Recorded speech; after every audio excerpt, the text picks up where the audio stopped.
after World War II, thousands of German officers and wartime collaborators who supported the regime from France, Croatia, and other parts of Europe were looking for a new home, with many of them knew that they might be tried and judged for their crimes and actions. Their goal was to flee, preferably as far away from the Nuremberg trials as possible. Well, the question is not about the reason of their running, which is obvious, but why did so many of them choose Argentina as their new home when the Allies raised their flags in Berlin, and when the German instrument of surrender was signed on the eve of 8 May 1945. One thing was clear for these criminals and collaborators: Germany, and even the whole European continent, wasn't a safe place for them to stay or hide. Even if the entire regime collapsed and the war was over in Europe, that didn't mean the entire network that they had garnered had collapsed. Former admirers were still there. It's not like World War II ended in one day in 1945, and suddenly everyone realized how horrible the regime had been. Even after their defeat, there were many powerful men in Europe who had favored the cause and continued to do so. Just as an example, Spain was a neutral country, but was a friendly state and supporter of Germany. Spain was ruled by Francisco Franco and had been a tired and neutral country because of its civil war for some time. Many fugitives would find themselves in a safe spot here, but we will use Spain as a bridgehead to other destinations. Also, some Swiss important leaders had been outspoken in their support of Germany. These men were in a position to help out. Even the Catholic Church was helpful for some of these fugitives. Several high-ranking church officials actively aided in their escape. There was a window of time to escape justice and possible trials. Those who wanted to flee had to consider their options in a short period of time in order to hide elsewhere and adopt new identities across the ocean. In Argentina, President Juan Domingo Perón was more than ready to welcome those former Axis members with open arms. President Perón was an admirer of the German ideology of that time. He helped numerous war criminals to flee with the support of his own diplomats and intelligence agents deployed in Europe. Argentines supported ways for their transit through passages from Italy in Spain to Buenos Aires during World War II. Argentina clearly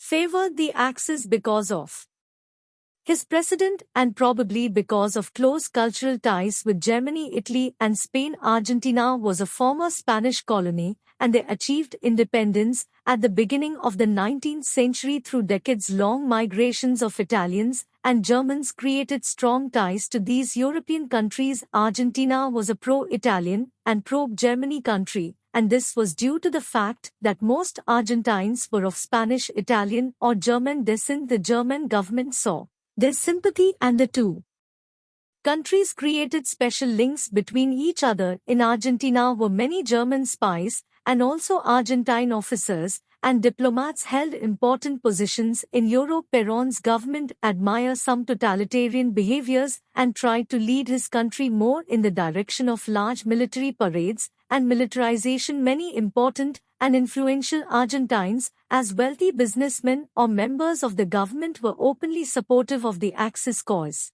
Even the President Juan Domingo Perón himself had served as an adjunct officer in the Italian army in the late 1930s. Thus, there were special bonds between Germany, Italy, and Argentina. But even in this situation, Argentina would eventually declare war on the Axis powers within just a month before the war ended. But some Argentine agents worked to help defeated German officers to escape after the war. There was a financial reason for Argentina to accept these men. Some wealthy Germans and Argentine businessmen of German descent were willing to pay the way for escaping runners. In 1945, as the Allies were cleaning the last remnants of the Axis, for many it became clear that the next great conflict was come between the capitalist USA and the communist USSR. Some people, including Perón and some of his advisors, predicted that a new world conflict would break out soon between the Allies and the communists. This thought was seen so realistically by many, and in this upcoming inevitable conflict, third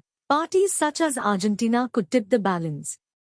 One way or the other, Perón envisioned Argentina taking its place as a crucially important diplomatic third party in the war and emerging as an important actor on the world map. Knowing that these fugitive criminals were also anti-communist, the Argentinian president thought that these men would come in useful in the possible upcoming conflicts between the USA and the USSR. The Argentine president also sought to recruit more of these fugitives, in particular those with military and technological expertise that he believed could help his armies and technological advances. This thought was pretty much the same as in other cases. An example could be the United States and the Soviet Union, who both poached scientists to assist them in military and technological matters. Even if for so many Argentina represented a new home, a new way to live untouched and hidden, but the situation slightly changed. Time had passed and the Cold War dragged on. In time, these men would eventually be seen as they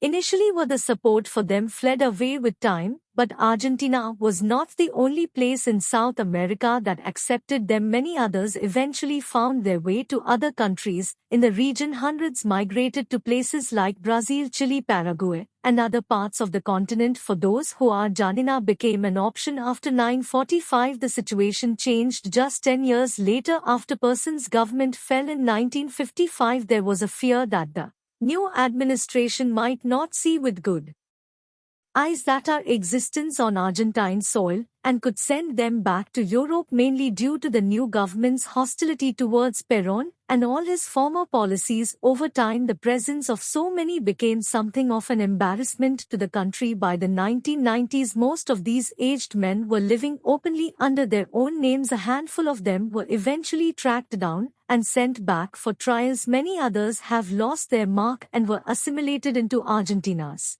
sizable German community and probably never talked about their past again. Runners escapes to Argentina and South America through a system of escape routes called RATS lines. These escape routes mainly leads towards Latin America, particularly countries like Argentina, Chile, Paraguay, Colombia, Brazil, Uruguay, and others. There were two primary routes. The first went from Germany to Spain, then Argentina. The second one was from Germany to Rome to Genoa, then South America. This happened because of the willingness of some countries to accept these people and because some important figures who had a form of sympathy to them. But there is also another big reason for their escape to Argentina: geography. Looking at the map of 1945, we can see that Europe was obviously not a good place to hide. Even if some of these people found themselves in countries like Portugal, Spain, or Switzerland. Looking in the east, there was the Soviet Union, the conflict in China and Japan, and some allied colonies. Looking south,